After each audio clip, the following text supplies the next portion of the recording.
Assalamualaikum warahmatullahi wabarakatuh.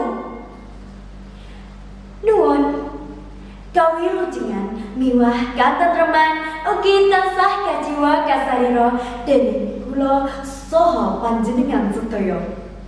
Sinargan berkahipun Gusti ingkang murbeng dumadi agunging pangalembana tansah kunjuk dumateng ngarsa dalem Gusti ingkang maha wikan.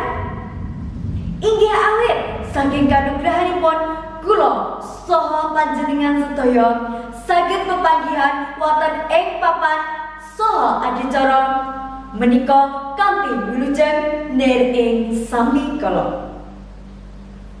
Dumateng Bapak Ibu Dewan Pamiji ingkang satuwu luhuring budi saha dumateng para sanak kadang ingkang bagya mulya. Langgam rumiyin mugi keparenga panjenengan sedaya kersa paring agunging pangansama dhateng diri pribadi kula. Dene sampun kumawani jejer wonten ngarsa panjenengan sedaya. Inggih awit adrenging manah kula badhe ngaturaken sekedhik pangertosan kula dene ingkang badhe kula aturaken samangke asasira mengerti dinten kamardikan kaping 80. Dumateng para kadang ingkang bagya mulya, boten kraos bilih Indonesia sampun mardika 80 warsa dangunipun. Boten kraos ugi bilih bangsa Indonesia sampun kathah pangrembakanipun ing babagan pendidikan, ekonomi, kesehatan, infrastruktur lan kathah malih sanesipun. Pangrembakan ingkang sae menika boten uwal saking rekatoyanipun para generasi muda kangge ngisi lan bangun kamardikan menika.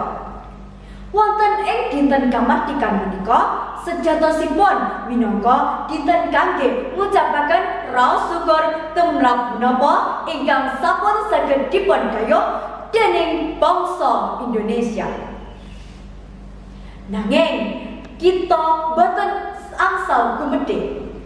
Bangsa Indonesia tetep kedah ningkataken pangrembakanipun supados saged dados negara maju sajajar kaliyan negara maju sanesipun wonten ancak internasional. Lumantar inovasi lan terobosan saking para generasi muda, Indonesia kedah dados negara ingkang kagungan martabat lan dipun hormati dening negara sanes. Kita sedaya kedah saged wicaksana anggenipun ngadepi mubah musiking zaman. Kita kedah nyaring budaya-budaya saking manca ingkang laras kaliyan kepribadian bangsa. Nanging boten ateges kula lan panjenengan sedaya nutup diri saking kabudayan manca ingkang mlebet ing Indonesia sarta saking ewahipun zaman. Nyinaoni kabudayan manca menika ugi perlu kangge nambah kawruh. Sampun ngantos keblasok dumateng bab ingkang ala kula lan panjenengan sami kedah tansah enget tumrap jati diri bangsa ingkang adhedhasar Pancasila. Saking andharan kula kalawau saged dipun dudut bilih kula lan panjenengan sami kedah ngisi lan bangun kamardikan kanthi sikap wicaksana lan damel inovasi-inovasi. Mekaten ingkang saged kula aturaken tamtu kemawon kathah kekirangan saha kalepatanipun jir kula namung titah sakwantah ingkang tebih kasampunan. Mugi keparenga panjenengan sedaya kersa paring nutrisih samudra pangaksama. Nuwun wassalamualaikum warahmatullahi